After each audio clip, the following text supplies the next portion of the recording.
I was his last patient the last day, November 14th of 21. And he says, I know we've briefly discussed this, and I know that you talked originally once with the former doctor you saw.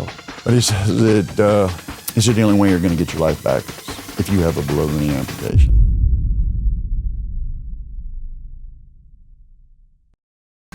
All right, welcome back to the podcast. I'm Tanner, the host. Today, we have my friend Tom, and we're going to be sharing a bit of his story and some of the hardships that he's going through right now. And Tom has a great spirit, and everything that's happened to you, man. I know your story a bit already, so it's crazy that you still have the smile on your face, coming out doing what you're doing, trying to live your life the best that you can. So that's what it's all about. Yeah, I'm happy to share his story with you guys or let you share your story with them, because I think it's gonna help people when they're struggling with their day-to-day things. You know what I mean? Because we used to go through those same struggles, and now and you realize the new addendum what we have going on. Yeah, so, all those other regular things are so small now compared to what you have to deal with. So that's it. So yeah, Tom's got a big decision on his plate coming up here, which we'll go over a little bit. But I would love to start out by just you introducing yourself and how you lost your leg, and kind of take it from there. All right. My name is Tom Long. I'm 66. And 6'11" or 6'10". 6'10", Tom Long. Yep. And if you use my middle initial, it's a true statement, Tom R. Long. So, there Tom you go. R. Long. 6'10", 224, 225. I weighed almost 400 pounds for 4 years. Crazy. And I started to make some serious changes. I had a conversation with a long-time friend. I worked for the city of Melbourne at fleet management, and through the course of the week, I would see every employee basically in public works at the city of Melbourne. A couple guys I knew very well. We had a conversation one day. We had just lost another friend of equal age, had had a heart attack and died. And Ray and I were talking that there was just, we couldn't remember how many people that we knew in 20, 25 years. 10, 12, 13 people have passed away, our age. And he had started to make some serious changes, and I didn't realize it, but he planted a seed in me that day, and I ended up working with the trainer, a personal trainer he was working out with at this time. Okay. But this was years later. Yeah. And it was kind of funny how that all tied in. I was at work. I worked for fleet management. I was a contract purchasing coordinator. I bought all the equipment for the city of Melbourne, $200 weed eaters to multi-million-dollar fire trucks. The last 2 years in my position, my office was moved upstairs. I was very field-oriented. I was up and down that set of stairs probably about 25 to 30, 35 times a day.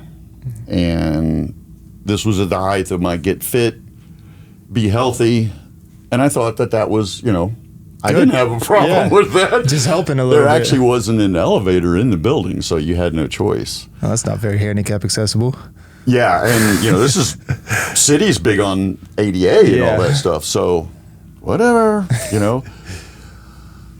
I was going up the stairs one day, and it was May 23rd, 2018, and I got to the top of the stairs. It was about 11:45, and I've been asked, what happened?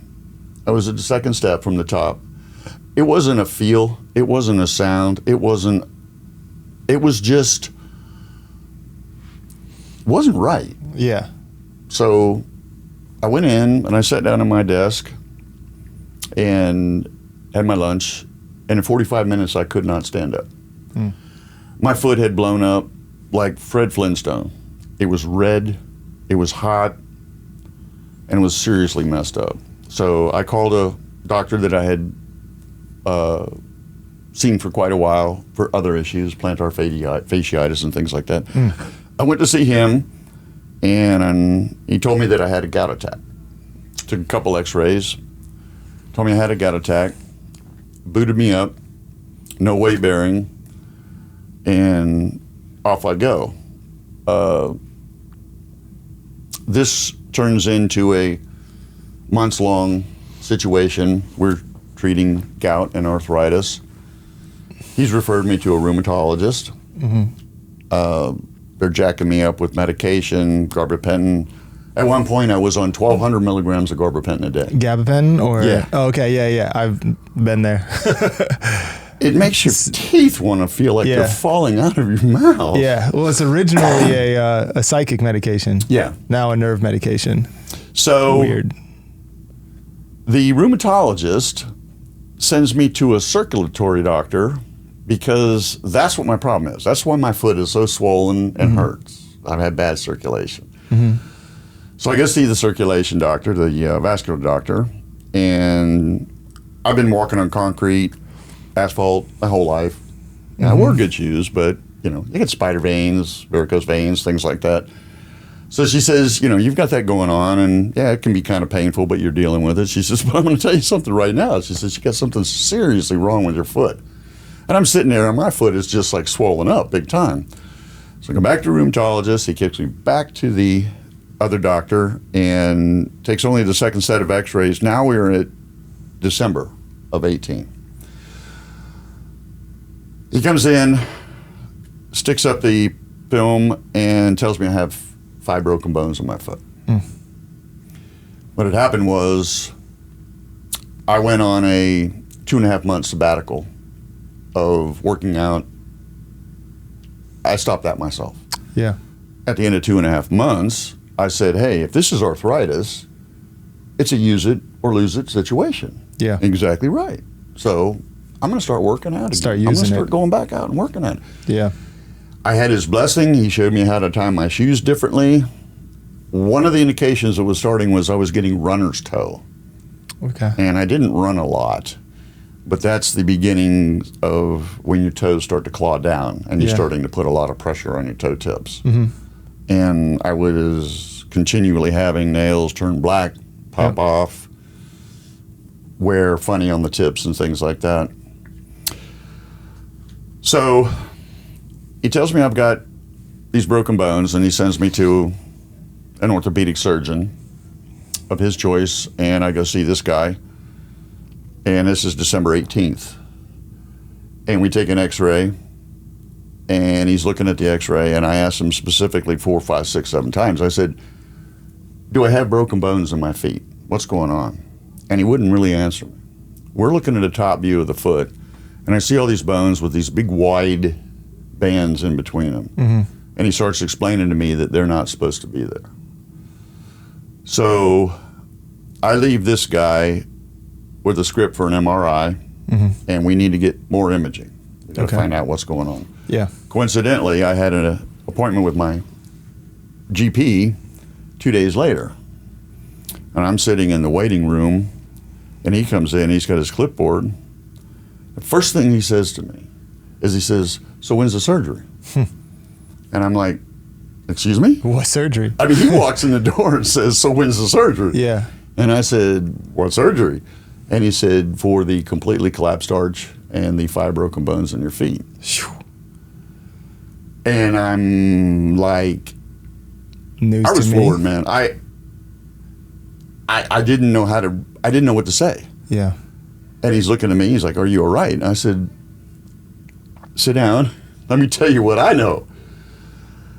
Apparently, the surgeon that I was sent to called the other doctor up, and from what I'm gathering, after this was all looked at by different people and whatnot, I think that the orthopedic surgeon told that doctor, dude, you kind of blew it on this one.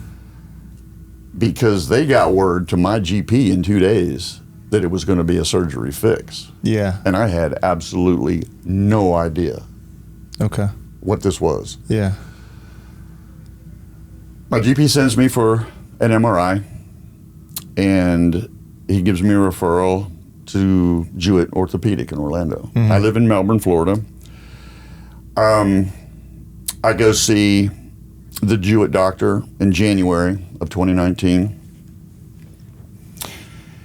And I walked in there. I'd been doing HIT, Tabata, Okay. At this point, I had lost 150 pounds, and at That's this awesome. time I had kept it off for 8 years. Okay. Active guy, just Yeah, that's busy, awesome. busy. And I walked out of there, I was tagged permanently disabled. Mm. He took x-rays and pointed out some things that I had seen and some things I had questioned the other doctor on, Yeah. specifically this peak at the top of my foot. And he tells me that peak at the top of my foot is fragmented bone. That was the bone that initiated the whole thing. Apparently Okay. it was on the top of the arch. Everything went, and my talus bone ended up basically being almost vertical. Foot was trashed bad. There was It's a nothing. quick escalation too. Hmm? It's a quick escalation from Oh, hurting it it at was- work and- to and now. What bizarre. do we do? Yeah. It's not gout. It's not, like it's what not we had talked before. arthritis. I was pushing myself through this pain to continue to live my life Hmm. and to continue to do what I wanted to do to improve my health, to lose weight, to have fun. Yeah, which ended up hurting you more. That's all I was doing. Yeah. And he explained to me a few things. There was some serious edema of the bone marrow and other things going on. I began to see him over a course of months. About the third or fourth visit, he told me that I had developed non-diabetic Charcot's foot. Charcot's foot is when you don't have feeling, you have reduced circulation, you've got stress and trauma. Generally, you're pretty much obese. Your arch goes, you develop what's called rocker foot. Okay. You begin to develop ulcerations on your feet. This is what happens. This is why diabetics lose their feet like that. You begin to get Yeah. ulcerations, and eventually, welcome to the club. Yeah. So he told me I had non-diabetic Charcot's foot, and it was caused by overuse injuries through the years. I'm from old school. I used to race motorcycles, and I had a CR250M Elsinore. I had Okay. the first one in Brevard County, and let me tell you something. They are bad. Yeah. To this day, I would still venture a good rider on an old school CR250M could probably keep pace with the boys out there running today. It was a wicked machine. I mean, it was a wicked machine. Yeah. So when I raced, I had leathers, steel shank boots, all this stuff. Yeah. I rode that motorcycle more off the racetrack than not. Okay. Boat shoes, sneakers, Yeah. riding through the woods, chasing trails. Okay. You're standing on those spiky pegs, Yeah. walking on concrete and asphalt for 42 years. Basically, everything combined is what It's brought just it to that. basically just trashed it, wore it out, beat it Yeah. out. Which brings you to a decision at that point. So this goes Surgery. on for the beginning of 4 years. Mhm. I saw him for 2 years. I ended up with another orthopedic surgeon closer to home. I saw him for a year. The first doctor, we did 2 surgeries. They cut away part of the Achilles tendon. We did tenotomies. We did toe pinnings. We kept losing correction. They would break. We'd go back in and redo it. I ended up the ability to see the people at Jewett. I ended up over at the other doctors in Rockledge. Very good doctor.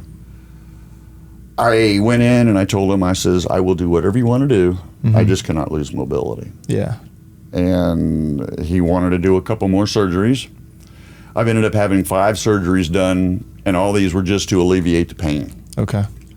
So you can And- keep Yeah. staying active. That's it. Just Yeah. to basically keep me moving. Not necessarily how I want to move. Yeah, but still just moving. You had worked so Moving. hard to get Yeah. down from the 400 pounds. So then they say, well, we got you so you can move, but Yeah. you're not living your life like you want to live your life. yeah. So after the 4th surgery or 5th surgery, I had seen this doctor for a year, and I was losing mobility. he's taken x-rays of my foot every month. My foot is just rolling over. The arch is completely gone. Yeah. Health first bought him out and his group out. I was his last patient the last day, November 14th of 21. And he says, I know we've briefly discussed this, and I know that you talked originally once with the former doctor you saw. Mm-hmm. But he says that, he said the only way you're going to get your life back is if you have a below-the-knee amputation. Yeah. And I knew it was coming. I have a personal problem with denial. Okay. I've had some family issues where I've watched somebody literally light a crack pipe in front of a set of parents and then, oh, there's nothing wrong with him. I went into denial over the whole thing. I knew it was going to go. So he told me that the best thing to do was to approach everything from quality of life standpoint. Yeah. He wrote me a referral. I went, and December 7th, I saw this lady. She wanted to cut the bottom off of the foot, Mm-hmm. take out the two bones that were just like laying in there, Okay. grind everything off, Mm-hmm. drill and wire everything together, fuse everything together, put a steel plate on it, sew it back up, and she said you're going to have 8 months non-weight bearing recovery. Holy cow! And you basically just made a prosthetic foot on your real foot by doing that. So I said, ma'am, will I be able to ride a bicycle? Well, we don't know. I said, will I be able to walk? Well, we don't know. I said, well, that's not going to work. Yeah. Well, what are you talking about? I said, let's cut to the chase. I want a prosthetic. Yeah. I said, this thing is dead, it's gone. I've had 2 toes amputated by this time. Okay. So you've already gone through the process of losing yeah. something, which makes it easier to go through. I've been, at this stage now, I'm on pain medication. Okay. I'm on psych medication, Opioid-based pain medication? opioid-based pain medication, and non-opioid-based pain medication. Okay. Anti-inflammatories, steroids. I'm jacked up with all this crap, man. Yeah. And I just said it's not going to work that way. So she refers me to another doctor, and I saw him. This whole time I'm accumulating like this little folder. I've got pictures of me at 400 pounds. I got pictures of me before this happened. What I used to do, what I can't do. Yeah. It's just like this whole presentation packet. Mm-hmm. So I go see this other doctor, and he looks at my foot. He looked at the X-ray, and he says, "I wouldn't touch this." He says, "You can't do anything with this." Yeah. Too far gone at that point. He referred me to another doctor. That doctor didn't even want to accept me as a patient. I had to fill out forms and send information in, and he said I wouldn't touch that. He did, however, send me back to the Jewett Orthopedic, and this time I saw the head orthopedic surgeon at the time. Okay. And I walked in there that day, and I had my little spiel all ready, and I handed him the paperwork, and it's like, you go through it so many times, it's like, on May 23rd, 2018, I was walking up the back stairs to work, and blah, blah, blah, blah. I started going into it, and I'm like 5 minutes into it, and he holds his hand up. And I'm like, here we go, you know? And I'm thinking, another referral. Yeah. You know, like we were talking earlier, nothing in this game happens fast. Yeah, no, it doesn't. So he stopped me, and he repeated word for word back what I had just told him. And I was blown away. I sit back, and I'm like, you get it. Yeah. And he said, oh yeah, man. He said, this is the only way you're going to get your life back. He said, I don't do amputations. And I'm like, oh. He goes, but we have a surgeon that does. Okay. I want to refer you to him, and I'm going to call him and talk to him myself. Yeah. I left there. We are now at February of 22. Okay. I've been dragging this around for 4 years. I've heard month after month, trip after trip to Orlando, there's nothing we can do. There's nothing we can do to save this. This is the way it's going to be. I started to put a little more weight on. My wife has had some issues with family before. Me being injured became a real big issue. By this time, I had lost my job. I had been terminated because of the second surgery that I had. I had gone out on FMLA. I came to the end of FMLA. I asked for an extension. I was granted a 90-day leave without pay. I had to have the second surgery 2 weeks before that ended up. I got a call, are you coming into work on Monday? And I said, I can be in work on Monday. I said, I'll be in my wheelchair.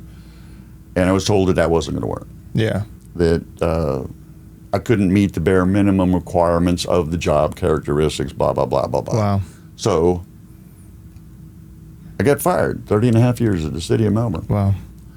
My key to the city, my presentation, everything was handed to me in a little paper bag by a HR representative. After that all went down, the monthly newspaper came out, and after 30 and a half years, page 4, the very bottom line said, Tom Long retired. So that's what you got, you know? Yeah. But here's what it's all about. I got my 30 years in. Yeah. I was fully vested in FRS. Okay. And I got my retirement. Good. So no matter what happens, everything that I went through, yeah, the last Thursday of every month, that's what it's all about. And that, for me right now, that's fine. Yeah. That's the way it works. So we go over to Winter Garden, and we talk to the surgeon. In and out, 10, 15 minutes. I said, what's going to happen? And I was told, you're going to get a call. 2 days later, I get a call. In 3 weeks, I'm losing my leg. So we were talking earlier, Tanner, about nothing really happens fast. Yeah. Sometimes it'll happen fast. That happened a little fast, yeah. Sometimes it'll happen a little bit faster than we want it to happen. Yeah. I don't have hand controls on my van. My house is not ADA compliant. In the meantime, 6 months before my amputation, my wife of 34 years had left me. Sorry to hear that, man. One of the big factors was my physical condition. I couldn't walk. I could walk 30, 40 minutes a day total. Okay. I couldn't do things around the house. Stuff was falling apart. I just couldn't go and do. Yeah. So that first amputation, although not 100% elective, it was elective. Okay. There was nothing I could do about that leg. Yeah. So I went through that pretty much by myself. Not pretty much, I went through that by myself. I have a couple friends that were helping me out. The recovery was not so good. The incision line after the amputation, when we went to the post-op, had split open. And I had 3 very, very large holes, like 3/8 of an inch deep, all around the incision line. Okay, yeah. It never got infected. Pack those in and let them grow out. We did dry pack, we did Yeah, wet I did pack. that too, yeah. They have got me on serious antibiotics, creams, ointments. Yeah.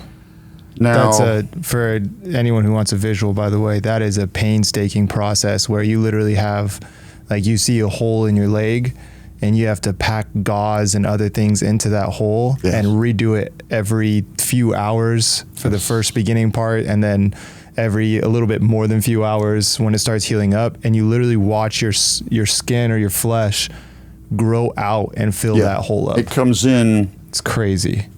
As a white tissue that gets little bumps in it. Yeah. And that is the beginning layers of the dermis. Yeah. And each time it goes through this whole process. Mm-hmm. One thing I hadn't mentioned yet is, in the midst of all this loveliness, I am a 10-time melanoma cancer survivor. Mm. Yeah, that's right. The nose, your arm. Mm-hmm. Yeah. I've been cut on continually since November of 1995. Wow. And I've been told 3 times that this one's going to take me out, and it hasn't yet. Yeah. Last June, I lost half of my nose to melanoma number 10. Wow. And I had 8 surgeries in a row every day.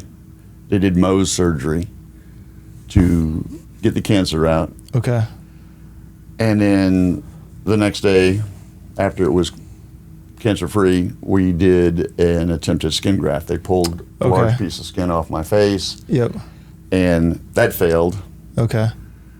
So we let it heal the way it is. This notch in my nose was actually cut there because of the amount of cartilage was removed from the inside. My nose was just literally collapsed in on itself. Oh, wow. So this notch that was cut as a relief. Yeah. We went through that and let that heal. And in February of this year, I had major internal graft, cartilage graft surgery. Okay. And it's been a healing process since then. Yeah. Now let's go back to where the leg was messed up. I did the wet pack 3 times a day. Yep. Every day for 6.5, 7 months. Mm-hmm. And I finally got over to see the doctor. It had healed up. I got my dermatologist involved with it because of my frequent visits and whatnot. Yeah.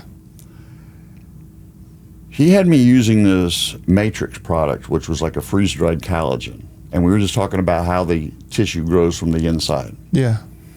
Every evening, I had to saline rinse these holes out. Yep. I had to wear gloves. Mm-hmm. I had all these disposable tools. You open these packets up, it's freeze-dried collagen. Okay. And you trim it to the size of the hole, and then you put it in the hole, and then you take a fresh Q-tip with some Vaseline on it, and you pack it down in the hole. Yeah. With all these nerves. Well, it's better than gauze or something you got to pull back out at least. Yes. And what that does is that helps generate the cell growth. Okay. Yeah. Collagen, that makes sense. So once she got a hold of taking care of this, things moved along pretty good. Good. Yeah. So I come over in September of 22, and I get casted for my liner in the next room over. Yeah, it's around the time I met you. And I got up, the crutch slipped, and I fell. I fell straight down on the distal end. The distal end is the very bottom bone.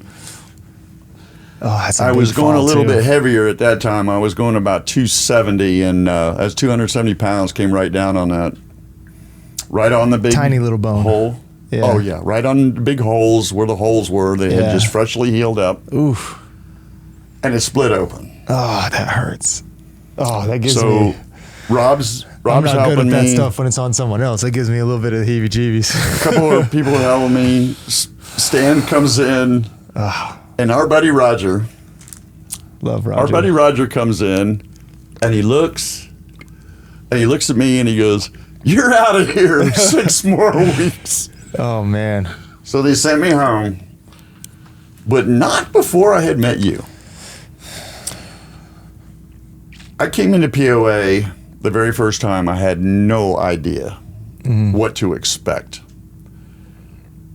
You walk around, you come down that hallway, and you walk out into the big room, and even after all these years, you still don't know what's going to be there, what you're going to run into. Yep.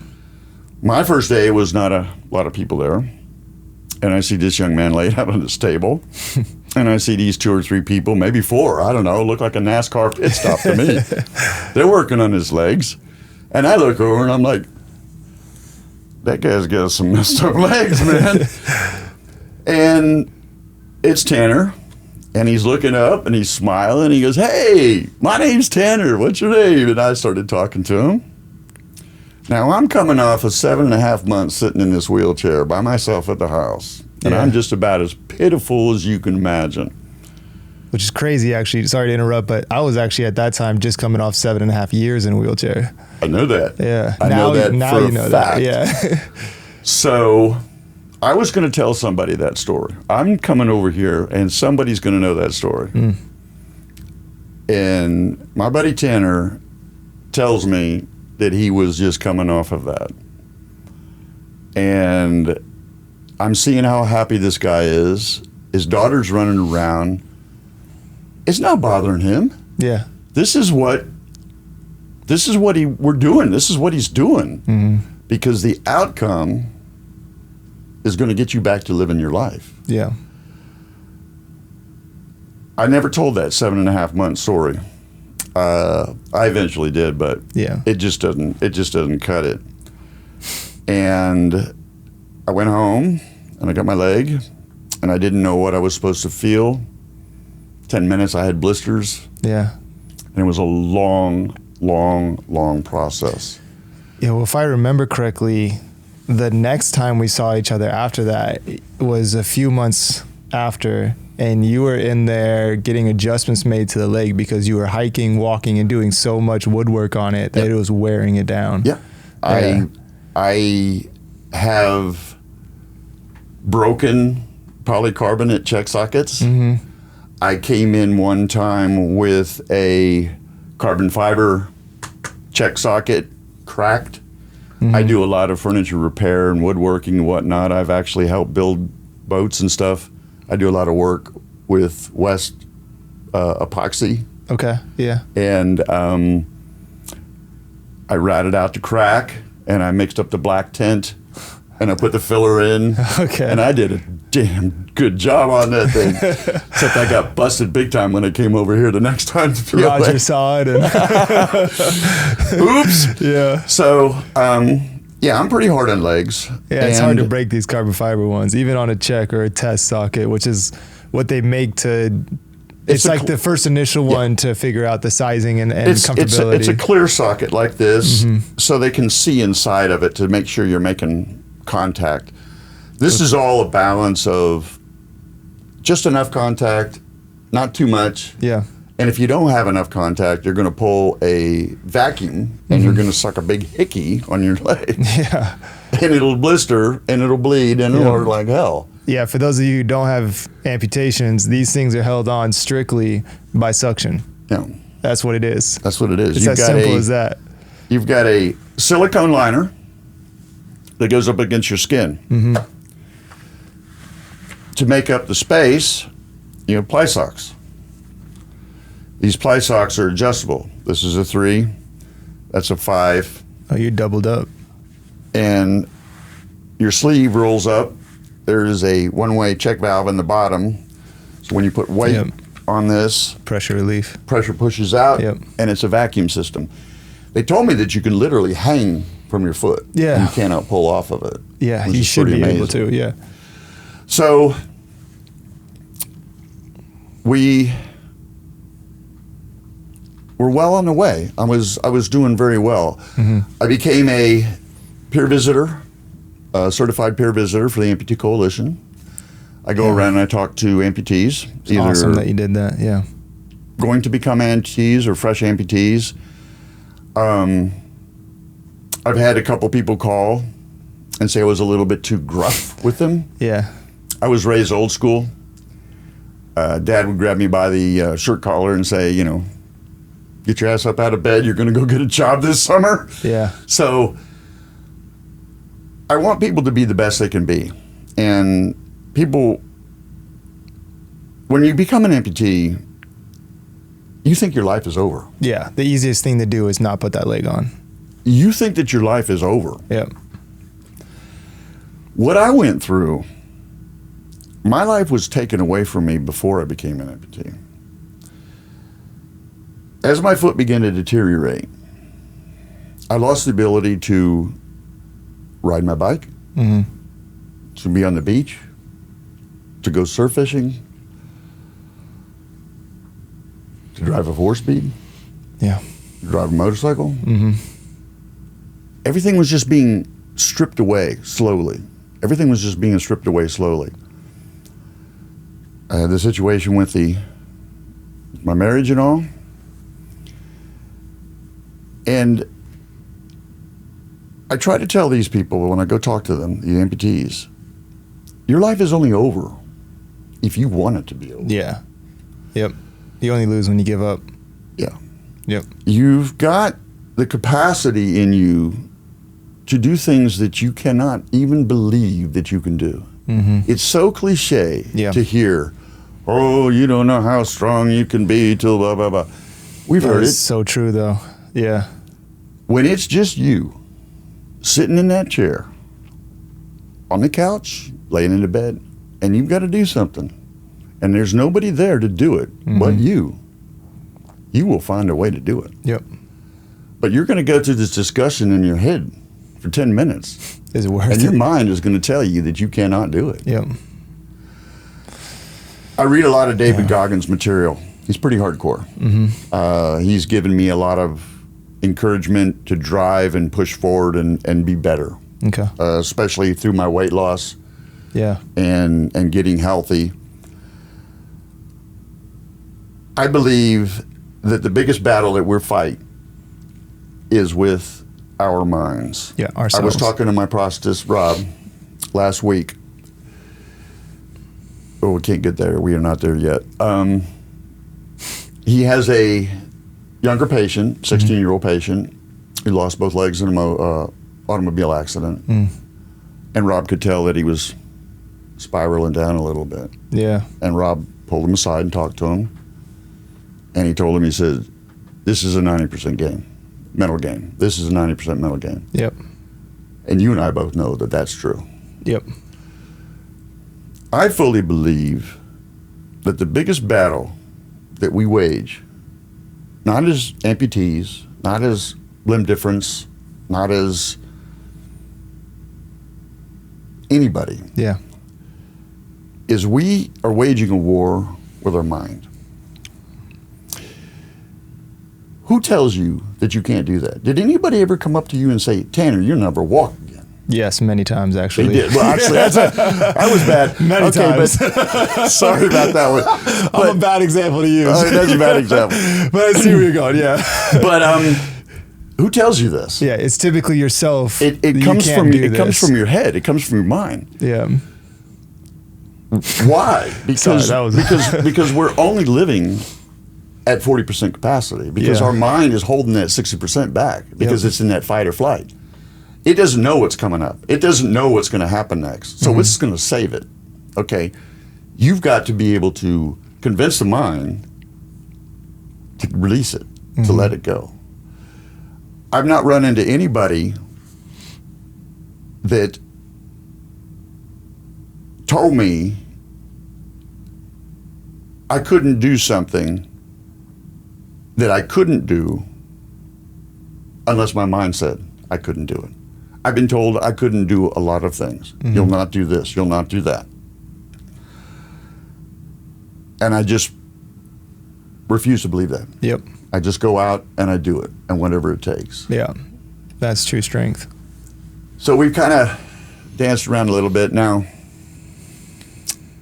You want to talk about what's going on now? You want to talk about what's going on now? Yeah. Let's fast forward to May 7th Yeah.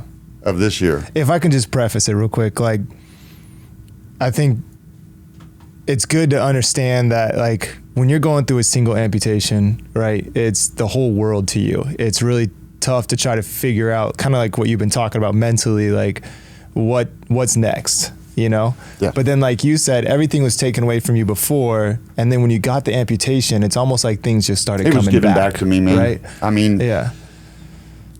It came back at light speed. Yeah. Yep. All these things. I witnessed it firsthand. Every time you walked in that door, you're walking better, you're walking stronger. All these things that I was told that I couldn't do. You'll not do this, you'll not do that. I literally went out and said, screw that, I'm going to try it. Just do it, yeah. I just went out and did it. Mm-hmm. I want to live my life and I want to be happy. Yeah. I've been through a divorce. I've been through 10 melanomas. Yeah. It's an ongoing thing. I've had financial hardship because of that divorce. Yeah, I'm getting my life back together. My leg is finally working well. But when you do that much stuff because of this new amputation, that's the only thing that your focus is. Yeah. The hard part is the rest of your body takes such a big hit and toll because you're so focused on this guy, because it's everything that you're thinking about. When you become a below the knee amputee, your sound side, your meat leg, your good leg, will pick up 30%, if not more. If you're in AK, above the knee, it's going to pick up 40 to 45% more. Yeah. Okay. So April 20th of 22, my leg was taken off. This leg picked up 30%. No. The bone broke in this foot May 23rd, 2018. That's when you took 30%. This leg picked up 30% May 23rd, 2018. For 7 years, this leg's been doing 30, 35, 40% more. Yep. On May 7th, I was in the shop. My leg was sore, my left leg, my sound leg was sore. Didn't think much about it because of what we talk about. Yeah. It's been hurting for a while. The next morning I woke up, I had to shorten my prosthetic by 2 millimeters. And my left leg was pretty sore. I took it easy. The next day, the 9th, I had to shorten it by 2 more millimeters. And my left leg was really, really sore. I didn't do much that day. Yeah. The morning of the 10th, I had to shorten my pylon 2 more millimeters. And I couldn't walk. Yeah. My left foot has gone away. It's basically done what my right foot has done, with the exception of breaking a bone. Yeah. I can feel it. I have spent this year, with the help of my doctors, coming off of opioid pain medication, God bless you. other pain medications, psych medications, antidepressants, Xanax. I was in the process, by the end of this year, I would have been on 2 medications. And it would have been an acid reflux and a very, very mild blood pressure medication, which my doctor thinks, if my activity level can get back up there again, will go away as well. So I'll be on 1 medication at 66 years old with a BMI of 23. I'm not doing too bad. Yeah, not too bad at all. I made an appointment with the local orthopedic doctor to have a quick look and see what happened with my foot. I was able to get in very, very quickly. I went in on Tuesday after Memorial Day. We took an x-ray. We go into the room. He pulls it up, spins that big monitor around, and I saw the same x-ray of the top of my foot, top of my left foot, that I saw was the top of my right foot in December of 18. Yeah. He starts pointing out the big wide bands and starts going on about this, how this shouldn't be here. And it immediately just went into Charlie Brown's teacher, man. Wah, wah, wah, wah, wah, wah. That's all I heard. Yeah. And at some point, he asked me a question because I heard him say Tom a couple times, and asked me if I was all right, and of course I wasn't. And he said, we need to get an MRI and get some more imaging. Does that sound familiar? Yeah. I heard that in 2018. Starting down that same road and So- same process. 3 days later, I went for an MRI, and I'm back to see this doctor again on Monday. I'm sitting in the waiting room. He comes in, and he hands me the disc. And I said, how bad is it? And he said, Mr. Long, he said, this is pretty bad. You need to call your orthopedic surgeon. He didn't even show me the pictures. He didn't show me anything. There are 3 main issues. He explained to me what the big words were. I'm in total shock, man. Yeah. I went home and I just broke down, man. This is the 4th time I've had my hopes and dreams yanked away from me in 4 years. Yeah.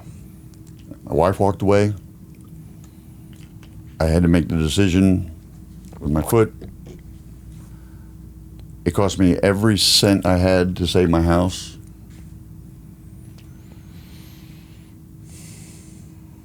And now my left foot's gone.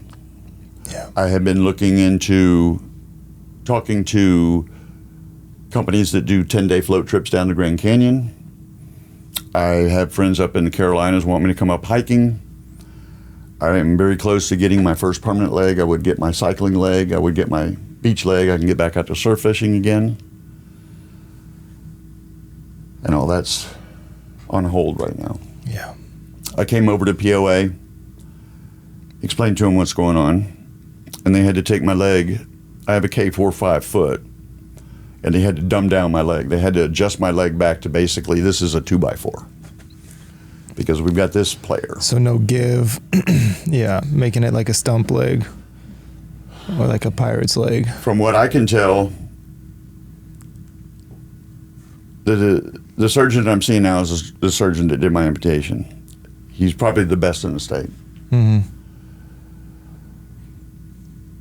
As far as what I feel, he's telling me that this is not Charcot's foot again. But then again, what's happened is I went 8 months without this being Charcot's foot. Yeah. I was treated for arthritis and gout for this foot, Yeah. and I'm being treated for arthritis with this foot. This is nothing against the surgeon whatsoever. What's happening right now is I'm having the same exact thing happen with my left foot as what happened to my right foot. The surgeon now says it's not Charcot's foot, and I know that there's no broken bones yet. Yeah. But you know what the future looks like. I had Roger read the MRI results Okay. and really, really go over in detail what the Lafranc ligament is, what edema of the bone marrow is, and why these bone spurs are bad news when your bones begin to get pushed together. Mm-hmm. Bone spurs by themselves are maybe not so bad, but when everything's jammed together, now they start to slice and dice. Yeah. Start to cause damage. I carried this foot around for 4 years. And I was fortunate enough to have a doctor be square enough with me and tell me it was hopeless. I didn't doctor shop, but I did look for somebody that could help me. Mm. I looked for somebody who could help me to get my life back Yeah. and to get back to doing what I wanted to do. This happened, the bone broke, it was instantaneous. This was a 3-day event. I've actually adjusted it a little bit more shorter. I've lost probably about 5/8 of an inch over a period of about 4 days. Wow. I'm not a doctor. 5/8 of an inch But you're pretty close with all the knowledge you have at this point. is an amount to have something collapse. Yeah. When I saw that x-ray in 18 at the orthopedic doctor's office, 2 days later, my primary care physician told me I had a collapsed arch. The day after Memorial Day, I saw that same picture. But I didn't have a doctor 2 days later to tell me that I had a completely collapsed arch. But I feel it. Yeah. You know your body. Yeah, you know your body more than anyone else, especially when you went through the exact process on the other side. So I've got to be careful what I say and whatnot.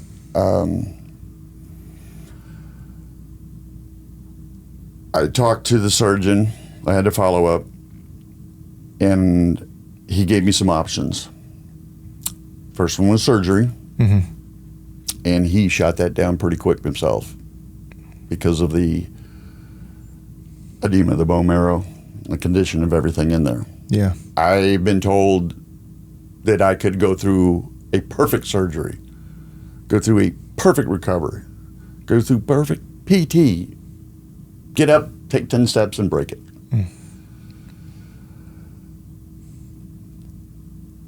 When I talked to the surgeon 3 weeks ago, I think it was about 3 weeks ago, I told him that I can't do let's tries. Yeah. Can't lose the mobility that you just gained. He told me, he offered up, we can do surgery, and he shot that down. He said, we can go right now. We're trying to get the edema of the bone marrow down. Mm-hmm. I'm on anti-inflammatories. I'm on steroidal medications. I'm doing some injections. I'm back to where I was January of 2019. Yeah. I can be, now I'm not because I'm doing total non-weight bearing, but for a month I was in the boot and I'm back to 20, 30 minutes a day being able to be on my feet again. Yeah, that's tough, man.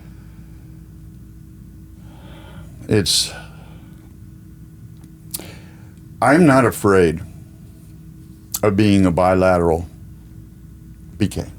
Yeah. Stan told me I'll be better off. Yeah. Rob told me I'll be better off. I know I'll be better off. I got to agree with him. Everything right now, my life is on hold again. Yeah. And everything right now revolves around our buddy Tom. Yeah. I've got 4 more weeks to go, total non-weight bearing on the left foot. And from there, I don't know what's going to happen. So he gave me the opportunity. He gave me the two choices. He said, surgery, we can do this. I pretty much just lost it. I broke down. And he said, what do you want to do? And I told him I wanted it gone. And he got pretty upset. We need fixers in this world. These guys are fixers. They're good. They're damn good at what they do. It took me 4 years to prove to one of the best fixers in the state of Florida that it can't be fixed. Yeah. Tanner, I'm right back there again, man. You don't want to spend another 4 years. Yeah. I'm right back there again. Yeah. And I'm 3 years on my leg. This socket is at the end of its life. We know that. I was at 14 plies. We know that. The skin issues are amazingly non-existent. That's awesome. Everybody says, I need to wear this as long as I can take it. and I have no problem. This thing is, it's like I'm doing autocross in a 79 Yugo with the leg. and, and I'm coming in like second place, man. I'm doing really well with this, you know. I'm running the wheels off this thing. Thank God for POA. So it's good to go. And it's not. And we're sitting right here. Yeah. We're back at it. Now this one's taken that ability or mobility away again. Yeah.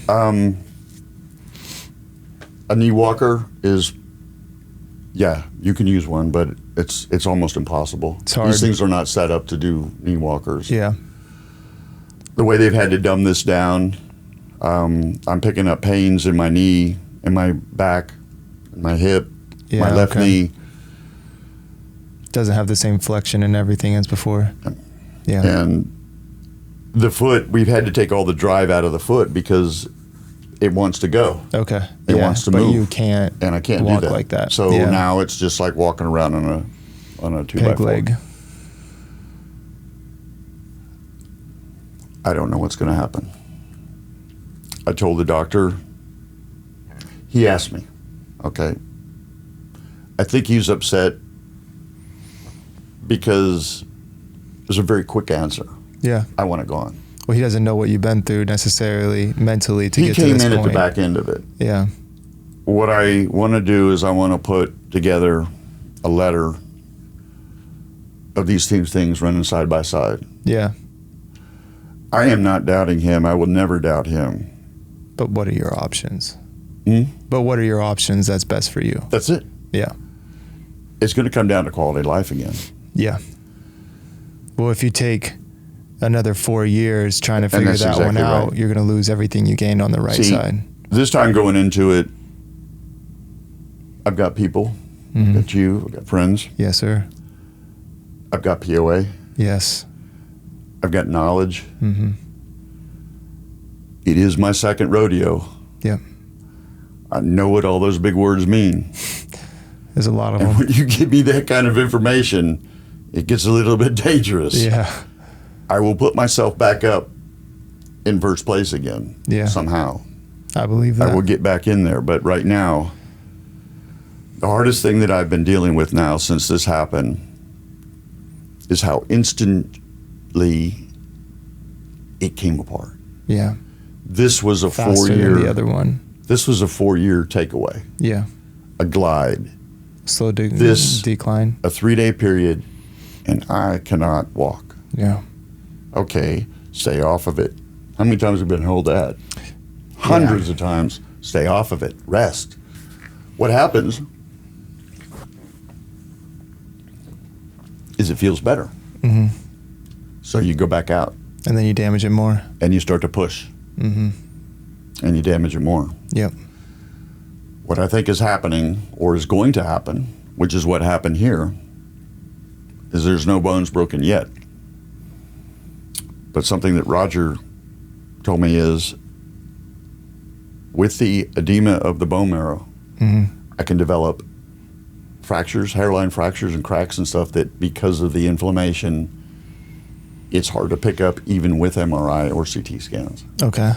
So we don't know what's going on in there, as far as I know. Yeah. Now, I'm not speaking around my surgeon, and I don't want to circumvent him or anything like that. I got to be real careful. Yeah. I'm going with what I went with from what I know from last time. Yeah. Like you said, I know I your had one body. broken bone on May 23rd, May 23rd, 2018. I ended up with 5. Mm-hmm. Yes, I was working out, and I was hitting it pretty hard, Mm-hmm. but I was just living my life. Yeah. That's not knowing what was going on with his foot. Now we know what's going on with his foot. Yeah. And it's just crazy, man. Yeah. It's just absolutely Doesn't crazy. make the decision any easier It's- though. I think he was upset with how fast I could come to that conclusion or that decision. Yeah. And it is in no way an easy decision to make. Yeah. The first time wasn't necessarily offered up as a choice, but I made that choice. This time it is a choice. And I've talked to some friends. They're blown away. What I want to do, I've not told anybody yet about this. You're one of the few people that knows. Everybody's going to know now. Yeah. I'm going to, on my Facebook page, I'm going to release a little spiel here, and then when this comes out, when you tell me, I can let my people watch it and everything. Be in a few weeks, yeah. I didn't tell anybody that I was having my leg amputated last time because they just don't understand. Why haven't you tried this? Yeah. Tried that? Have you looked at this? We're the only ones who know what's good for us. Yep. We're the only ones who can relate. If I can tell you what I'm dealing with here, you know. Yeah. If I try to explain this to a two-legger, they're clueless. Yeah. They have good intentions. We love these people to death. For sure. They just don't get it. How can you jump to take it away so fast? Yeah. It's because I've been through it, and I can't go because through that of what again. this gave you back. Yeah. My life was given back to me. I got a freaking turbocharged Ferrari, man. I got a turbocharged Ferrari that I can't get out of second gear. Yeah.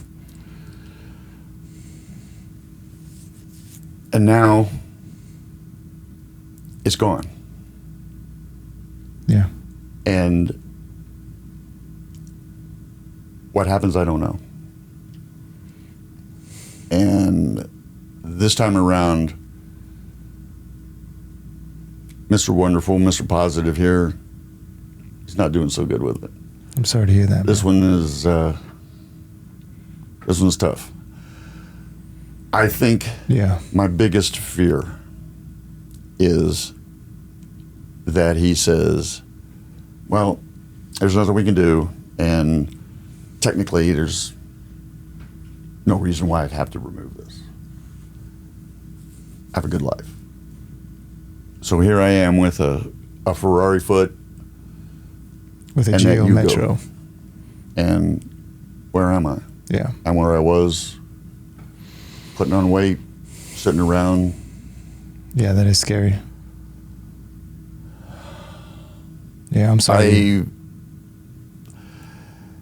The hardest thing right now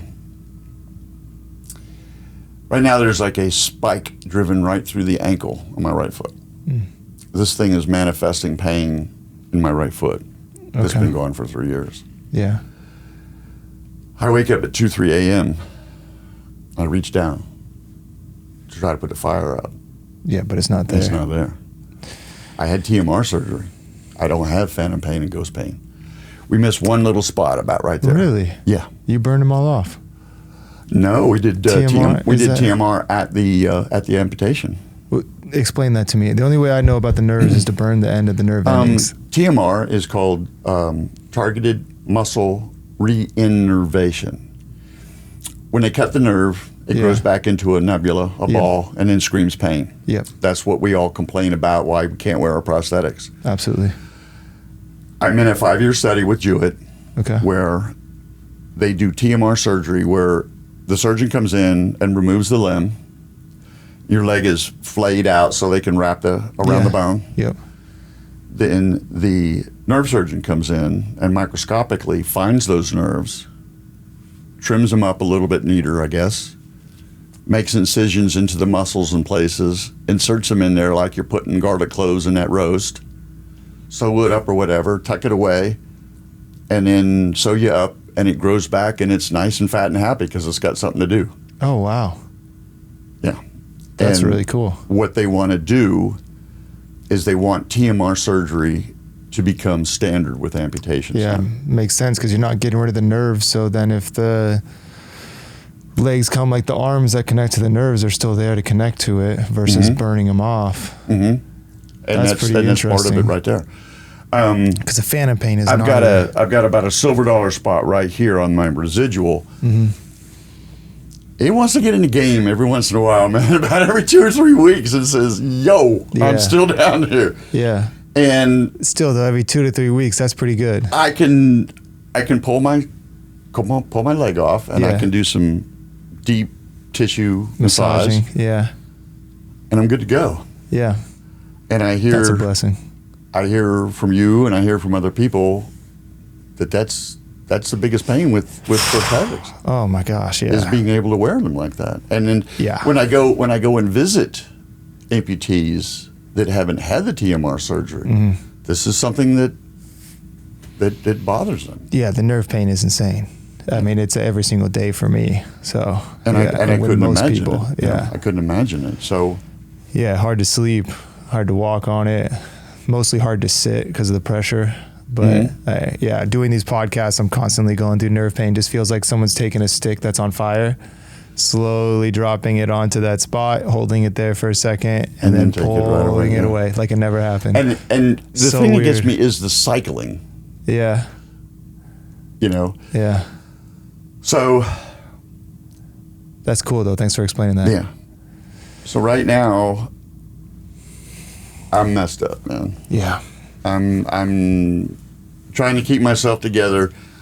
One of the ways I've been able to keep myself together is being active and busy and whatnot. Keep that brain I've busy. got a lot of things to do. I'm overhauling my kitchen, trying to make it more wheelchair accessible and friendly and stuff like that. I have no clue what's going to happen. Yeah. We have no control over our lives. Yep. We try to impart our spin on things. Sometimes that's a waste of time. It's not going to turn out that way. There's a lot of things that I want to have happen here. Probably not going to happen. Yeah. So Well, I think it's extra hard mentally for you because even if someone comes with another opportunity or option to help out with that left leg, everything is still fresh and remembered from the right leg, where a lot of stuff's going to be dismissed because you know what the process looks like. You know what the next 4 to 6 years look like. It's such a mirror copy, Tanner. Yeah. The things that the doctors are saying, the way they say them. Yeah. Even like a month ago when we talked about it, it was like that already. Yeah, and it's changed since then. Yeah. Since we've talked about it. Well, yeah, I'm you weren't hearing on one you thing weren't on a boot. from one doctor, and I'm hearing, you know. Yeah, and it's already escalated. I didn't expect to walk in here today and see you with the boot on and crutches. It was I went and unexpected. talked. I made an appointment, and I went and talked to the pain management guy that I saw for 4 years about this phantom pain. And he told me, he says that the neuroreceptors and transmitters are fried from 4 years of constant 24/7 pain with my right foot. Okay. That it's the only thing that my brain says that can hurt that bad. It's getting signals from the left side, and the brain's saying, nah, that's the only thing we know is the right side. Okay, let's hit him with the right side. Interesting. And it's the only way. And he told me that I could have tests and stuff done, and they can actually probably prove circuitry and blah, blah, blah. And why? Yeah. You know, it's just another thing I'm not going to go do. But Yeah. So you've pretty much made up your mind on what you want. Oh. I'm driving over here. I live in Melbourne. It is 70 miles. I'm driving over here. Thank you again for the drive with and coming out my here. toes on fire and the spike shoved through my ankle in my right foot.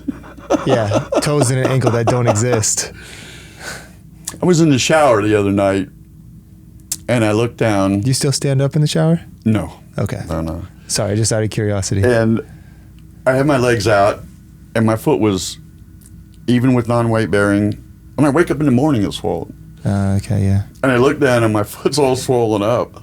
And I go, wow. I said, the right one's not that bad. Look at that left foot. Excuse me. I'm trying to pull myself up out of where I am right now. Yeah. I don't like it. Yeah. I'll get there. Yeah. It's a process, and you got to grieve too.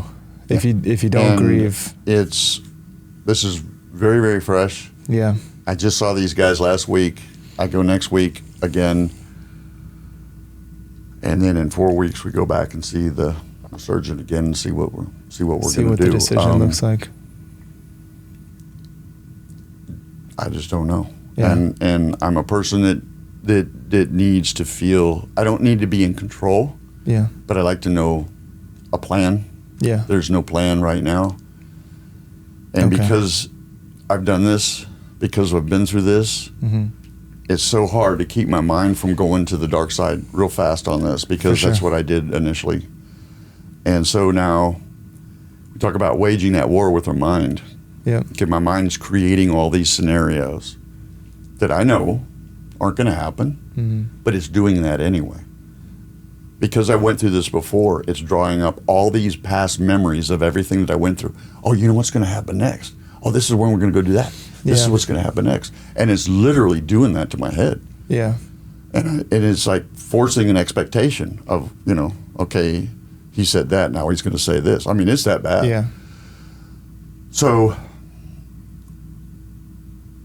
I do a lot of meditation. I do a lot of yoga.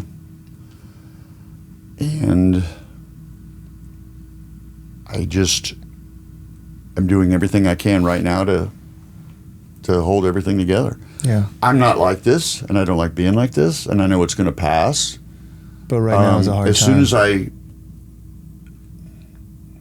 guess I'm looking for a verdict. Yeah. Well, once, like you said, once you have a plan in place, it makes it a little bit easier to start getting your head out of where you're at right now. Because right now you're in limbo. I'm non-weight bearing for weeks more. Yeah. And where we go from there, I don't know. So anyway, one of the reasons why I haven't told people is the explaining everything. This whole situation of breaking this bone and going through that 4-year process. People just don't understand that. Yeah, they just think you're crazy for wanting to cut the other one off. Yes. Yeah. And it just hurts to have to tell the story over and over and over again. Yeah. So when this started with my left foot, I knew I wouldn't tell anybody about this. And you wanted me to do this. It's good, because what I'm going to do now is I'm going to get the word out to everybody on my commercial account, my Facebook account, my business page, and my personal page to watch this video. Yeah. To understand what's happening to me, and this is what's going on, and why your head's where it's at. Yeah. Which, we've talked about it in the past before, because I've been told for so long that I need to chop mine off, and I can't make that decision yet. We talked about it in depth, and it's a tough one for me. So I have a lot of respect for you for having the mental strength to get to that place, for sure, because it's a hard place to get to, no matter what the life looks like after, even if it's improved, because you're losing another piece of you. But I think, I gotta say, number one, thank you for making the 1.5-hour drive out here to talk about the thing that you don't want to talk about most, really, right? This is the 80th trip to POA. I'm all over it, man. Yeah, well, this one's for us, so I appreciate that a lot, because it's also for them. Do the math on this, okay? 140-mile round trip. Yeah. 80 trips. Yes. 15 miles to the gallon. That's a lot of gas money. That's a lot of gas. That's a lot of gas money. What price to walk? Yeah. What price to walk? Exactly. It's worth it every time. I think it's just like you. I want to help people. Yeah. I want people to be the best they can be. Yeah. I think somewhere deep inside you, you know that you would be better off BK. Yeah. And what happens is we're going back to the mind again. Yep. 100%. It's all in the mind. The mind is telling you no way in hell. Yep. That's fine. It's going to start getting some answers back, and it's going to start getting questioned. Yeah. Because I went through that. Okay, yep. Why don't we want to do this? Why don't we want to do this? It's going to be hard. Yep.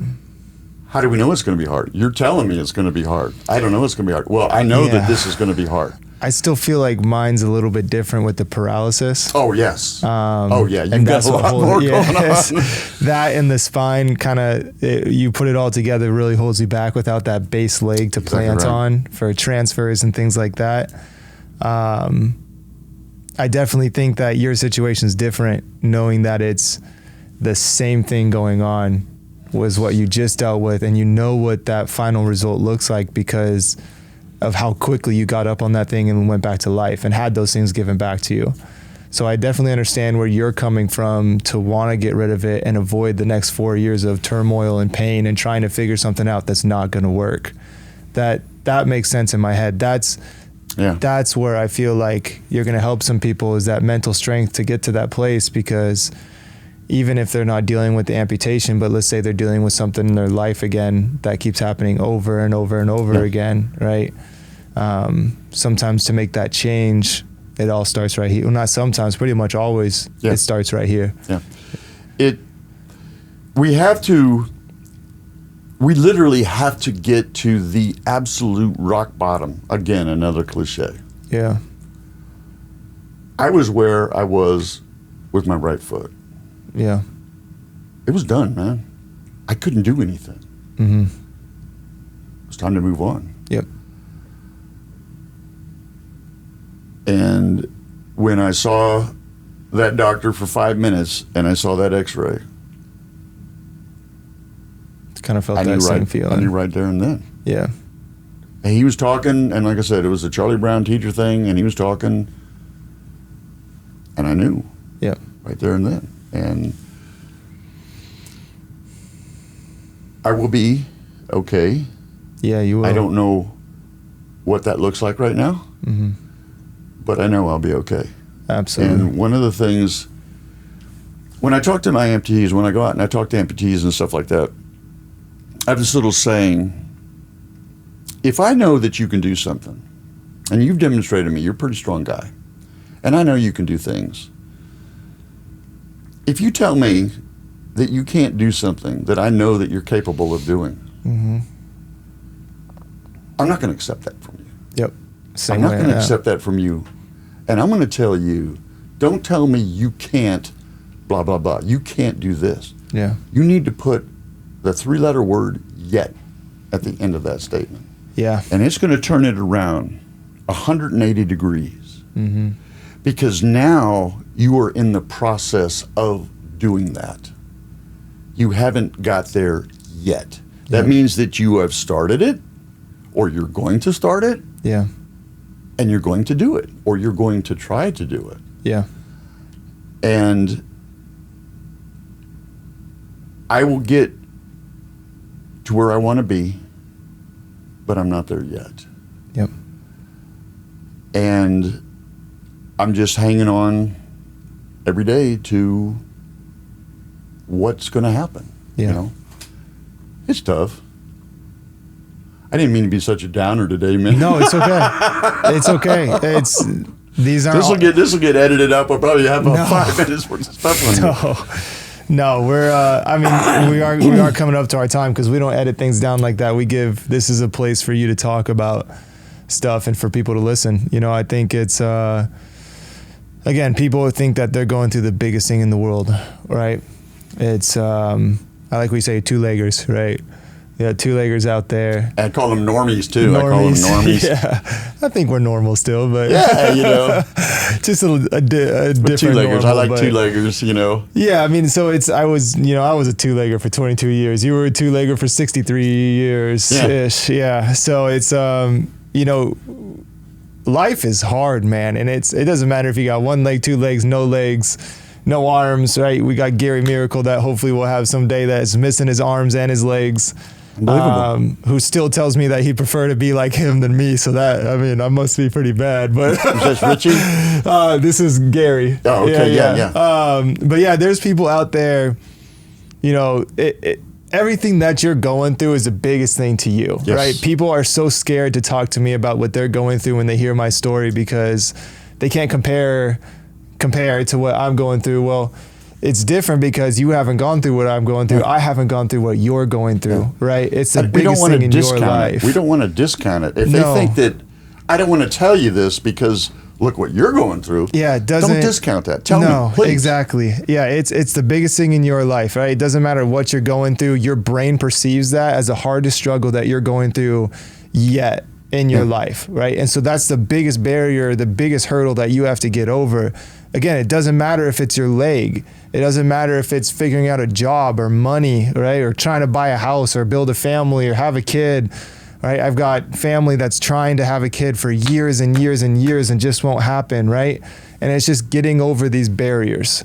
And everyone has to go through them. And so I think it's so important to hear people like you just talk about your story, because it's tough to go through what you're going through right now, a lot tougher than what a lot of other people are going through. And it's good to hear you talk about it in a positive light, even when you're going through a hard time right now, right? You know that you're going to be okay. You know that you're going to get past this barrier. You know you're going to jump this hurdle.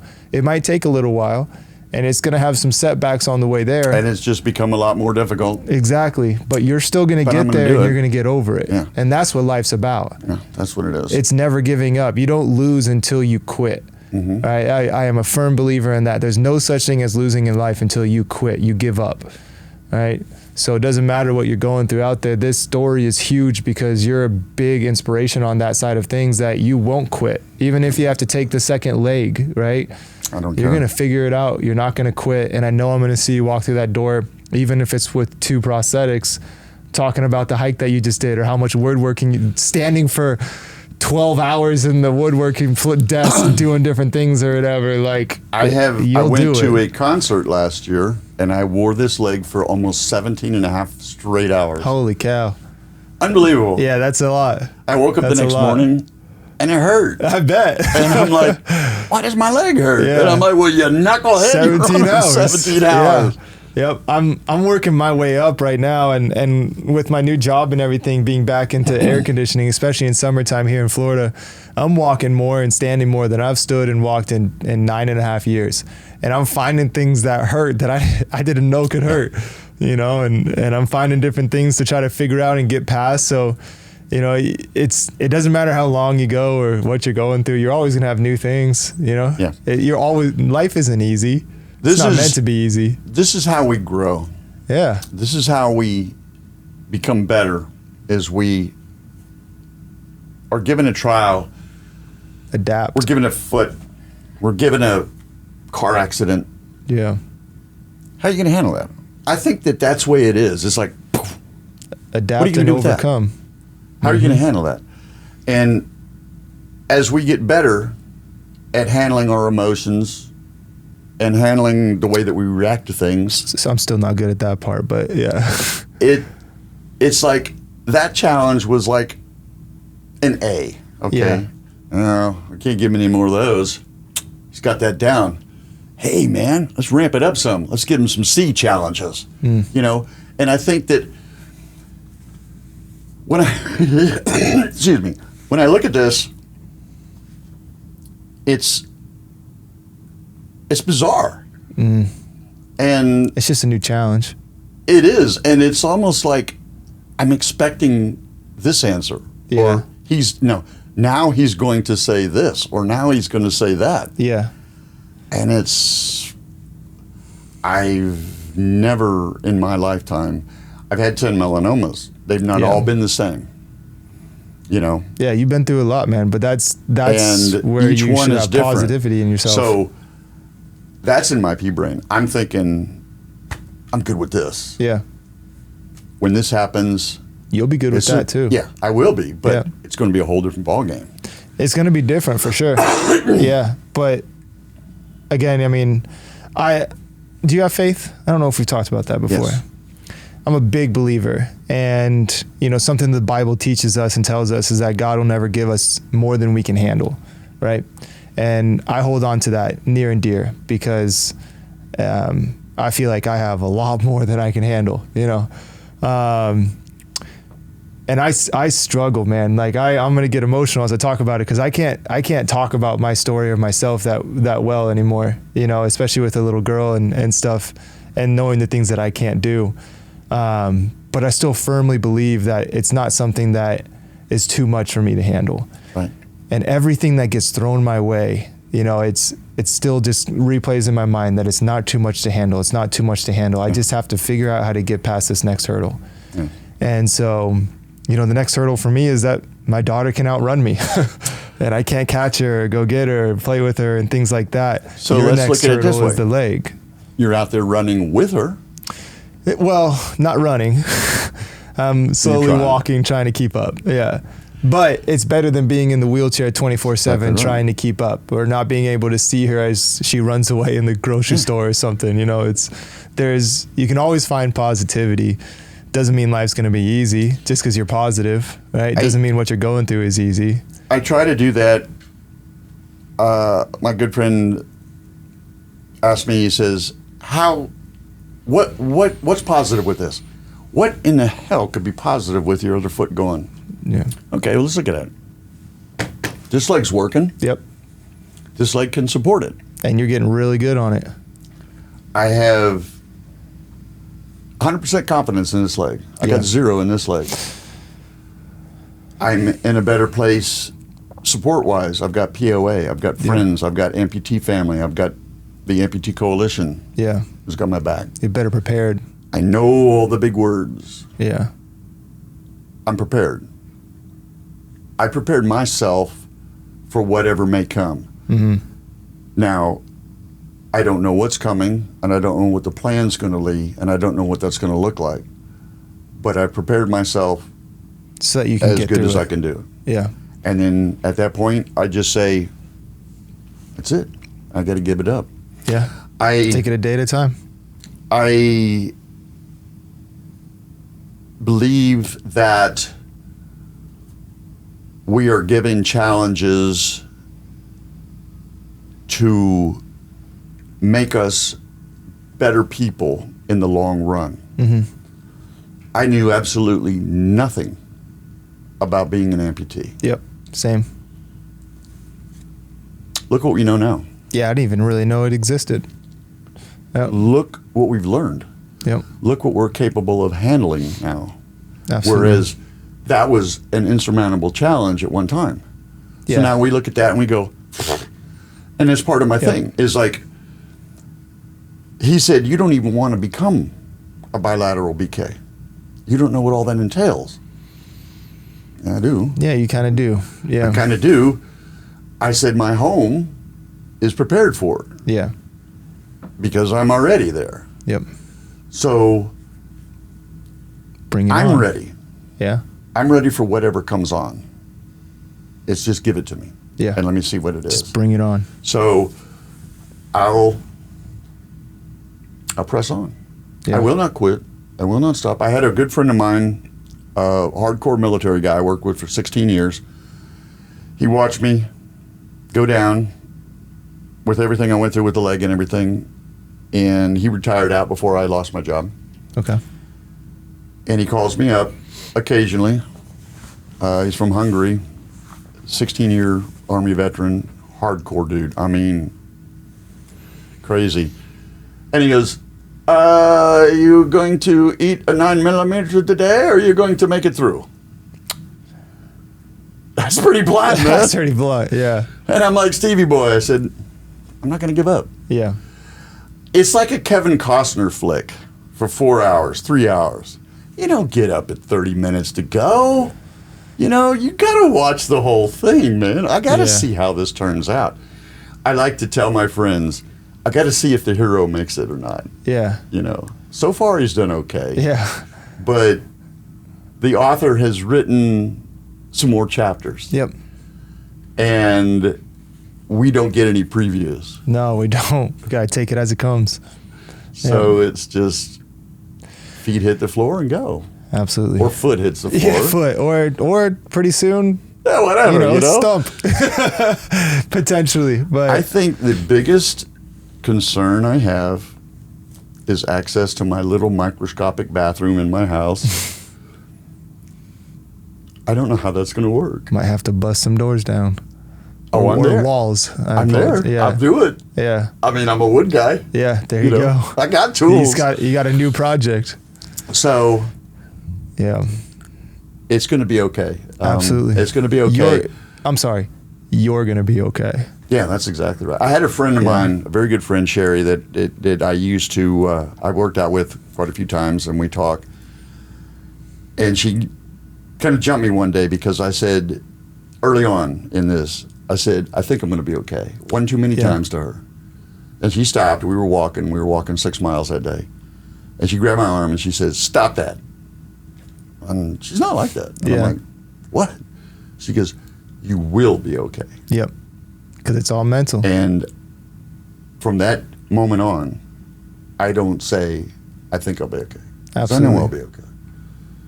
Oh, that's a good way to end it right there. So we do. You will be okay. I will be okay. I apologize to cut. We're at an hour and a half, Tom. I can't. I got chills right now on my arms because that's a great way to end it. You see the hair standing up. And you see, my demeanor's back up a little bit. Yeah. Because sometimes it's good relief to get it out, talk about it. Be all right, man. You are going to be all right, man. And you got me and a lot of other people here for you. And no matter what happens with that leg, you got a lot of tenacity. There's nothing that's going to stop you. So it's... How funny is it that your biggest fear is, I could lose my leg. I could lose my leg. Oh my God. Well, it's a pretty big fear. Okay. Now here, how messed up am I? Take it. Yeah. Well, Let's because go, man. the alternative is you could lose your mobility and you could lose your health. Now, if my doctor sees this, he's going to say, oh, he could blow a head gasket. But that's the thing. It's just my life, man. It's your decision, too. I've lost it again. Or have I? Yeah. I don't know. So we'll find out in a few weeks. Well, I will say it'd be great to have you back on in a couple months and see where you're at and kind of take it from there and make sure to update the people as well. Yeah, this won't be the last time we see Tom. Oh no, I'm a lifer here, man. Yeah, I'm in for the long haul. Makes two of us. I'd like to close things out by just saying, I hope I've always said from the beginning, I don't know if I've told you this before, but when I was in the hospital, everyone tried to take pictures and videos. And at the beginning, I didn't want any of that. I didn't want people to see me the way that I was. I wanted to be Tanner in everyone's heads, not what I was at that point. Yep. But what took me over that was watching a guy that was inspiring other people. I've told the story a lot, Rob Parsons. And I think I said that correct, Chair Slayer. But, seeing that other people can be inspired by other people's lives just because they push through, tragedies or bad times, yada, yada. And so my goal has always been, if I can help one person with my story, that would be incredible, right? Just help one person. Now, with the podcast and having Tom and everyone else here, the goal is still the same. If we can help one person out there with Tom's attitude and everything that Tom is going through right now, but still to have that perseverance to know that he's going to be okay. Everything's going to be okay. It's just another hurdle you got to get over. I hope that resonates with someone out there. And if I do also say this, almost every podcast is everyone's got to have someone to talk to. It's about you today, but to talk a little bit about me, people have been telling me for a long time that I need to speak to someone about the accident because I don't accept what happened to me. I don't accept who I am now. I've refused to do that for a long time, and I still continue to. But recently started talking to someone, and I think it's good for everyone out there to have someone to talk to. So I encourage you, if you're going through things in life, don't go through it alone. No. Yeah, especially if you got, if you don't have a support system or something. Insurance pays for most people to go out there and have therapy and speak to people. So please, if you're alone out there struggling through things, whether it's a leg or it's just regular life stuff that's just getting overwhelming and hard because it's a hard life right now. Everything's expensive and hard to live. Talk to someone, please. Don't do it alone. And if you need me if you need to talk to me because you don't have anyone, send me a message, please. Everyone needs someone and everyone needs to talk about the stuff they're going through, I think. And I used to not be a believer of that. I used to think that as a man, you don't talk about that stuff, right? You push it way down deep inside and just keep moving forward. But I've recently learned that that's actually weaker to do. Yeah, you need to feel the feelings. Yeah. Understand why they're there. Yep. And then you gotta let them go. And I'm still, I'll be the first one to say I'm still struggling with that process and not very good at it. But I'm personally working towards that. And so I encourage you guys to do the same thing. So thank you again, Tom. I appreciate you, man. Thanks for coming on and sharing your story and being vulnerable with us. I enjoy it. Like I said, I needed this shot today. I feel much better. Good. And yeah, sometimes it just feels good to talk about. And there's going to be some shocked people out there. I've had 4 people since my amputation. They just drifted away. Yeah. Good friends I've known for a long, long time. Hard to deal with this kind of stuff, yeah. The guy I just talked to you about, Steve, the military guy, he has since drifted off. Sorry to hear that. But that means they weren't meant for your life. That guy helped me a lot, and that one hurts. The others, that's who they were to begin with, and I don't want those as friends. Yeah, I mean, those people that aren't willing to be there with you through that are not people you want in your life. Yeah. So, but everyone needs someone at certain points in their life. So I'm sure he played a big role and purpose for you when he was there. He did. Thank you guys again for watching. Please make sure to like, subscribe, follow us on all the different platforms. Please support this channel. We've got a lot more cool stories coming out, and it's never ending, man. It's literally never ending. The amount of people that we're gonna have in this chair, right where Tom's sitting right now, all the different stories that we have to share with you guys. So please make sure to like, follow, and subscribe. If you have any suggestions for us too, let me know. And if you want to share your story, hit me up. Please hit me up. So thank you again, Tom. Yeah, I appreciate you, man. You know it. Yep. God bless you. You know it, man. God bless you, man. God bless you guys. And wherever you're at, whatever time it is, have a good day. Keep the faith, baby. Yeah. Yep.